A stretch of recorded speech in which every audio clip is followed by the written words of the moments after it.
Hi everybody, I'm very excited to tell you that I should be posting an extensive recipe of how to make pad thai. Before I started this blog, Ifnatcancook, I used to travel to Thailand 3 times a year for a clothing business called Block 7, and because I started this, I had to stop that. I really miss Thailand, and I love and miss Bangkok, especially the street food that I was so used to eating every single day for so many days. I'm going to recreate from my memory what I think is the best pad thai recipe that I can give you. So stay tuned with me on Ifnatcancook today.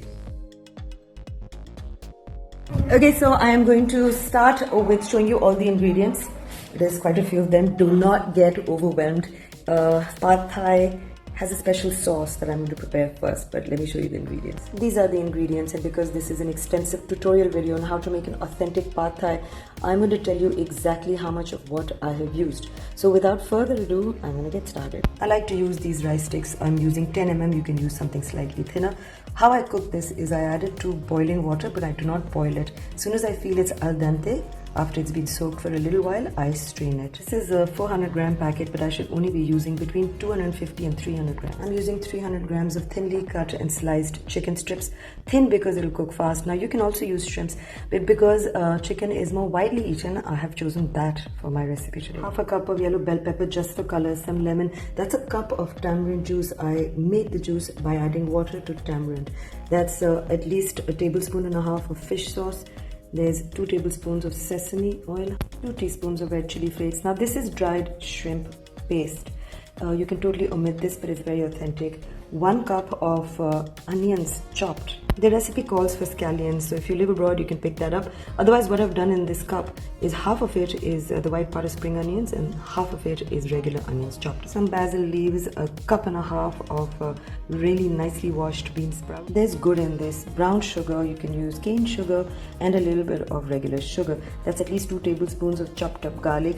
There's some more spring onions here. Fried onions, at least 3 tablespoons. Some coriander. This recipe also calls for pickled radish, and you don't get that here, so I'm going to be using pickled onions. Basically, onions sliced and dipped in vinegar. I want some greens in my pad thai, so this is Chinese cabbage, 2 eggs beaten up, and half a cup of peanuts roasted, and you can roughly grind that. So let's start with making the sauce. I'm going to take sesame oil, add a little bit of regular neutral oil, 2 tablespoons of chopped up garlic, and I had 2 teaspoons, but I'm just going to use 1 right now of the red chili flakes. Saute this. Once that is translucent and it's smelling so good, I'm going to add the mixture of the white part of spring onions and onions and saute it till it's translucent. And this is smelling so good, sauteing well. I've got a pot of boiling water. As soon as it reaches boiling point, I'll turn off the fire, and then I'm going to soak these noodles till I feel they're al dente. Please do not overcook these noodles because otherwise it becomes soggy. Gur and sugar, adding that to the mix. When this has melted and caramelized the onions, and you add the tamarind paste and a little pinch of salt. You have to taste it to see if you need any more sugar. I always end up increasing it till I'm happy with the amount of sugar there is. It has to be sweet and salty. I've just added salt, and I also want to tell you, you can use palm sugar, cane sugar, brown sugar, white sugar, even honey, whatever you like. Time to add the tamarind. I had soaked tamarind in warm water, and it has to be nice and thick. It shouldn't be too watery. But like I said, once it's done, you can taste it and add more. That's happening. I'm going to turn the fire off here and soak 250 grams of this and strain it in 5 to 7 minutes. Alright, I tried the sauce. It's delicious, but it definitely needs another half a teaspoon of sugar, and I'm going to strain that in exactly 5 minutes. And while all of this is happening, I'm going to add some neutral oil to a wok, and I am going to fry the eggs. A lot of recipes make the egg alongside the chicken, but I like to do this earlier. Sauce is ready and I'm preparing the omelette. The omelette is ready and I'm going to break it up into smaller pieces later. But for now, I'm going to get back to the... I love it when this happens. These boo-boos have to be recorded. I want this to be nice and flavorful, so I'm going to add just spring onions and red chili flakes along with the chicken right now. This will cook fast, folks.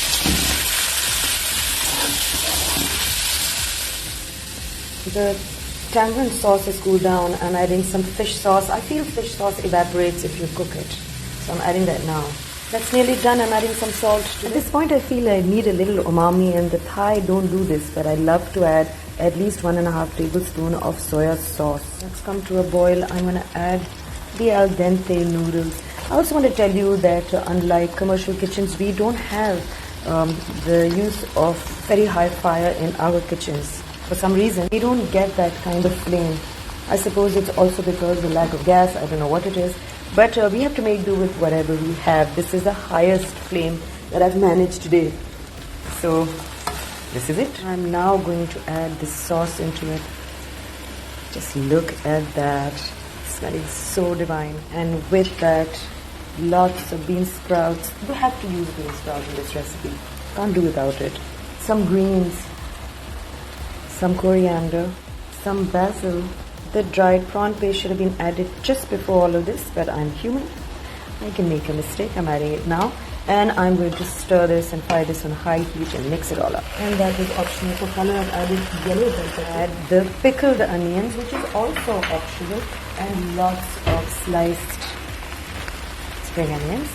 Adding the egg, half the peanuts now, and half for garnishing. Some fried onions now and some for garnishing. And right at the end, my favorite sesame oil. I'm going to serve this, and actually I'm going to eat it.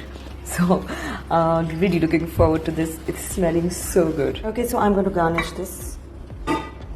Add some lemon or lime, some basil leaves, some coriander. I love bean sprouts. Okay, so I'm going to take some of the peanuts. So important. Fried onions. I love adding fried onions to every dish. What is life without red chili flakes? This is going to be the bomb, guys. It's going to be so good. I hope you are watching this intently. And this has to be the best pad thai that I can teach you how to make on Ifnatcancook.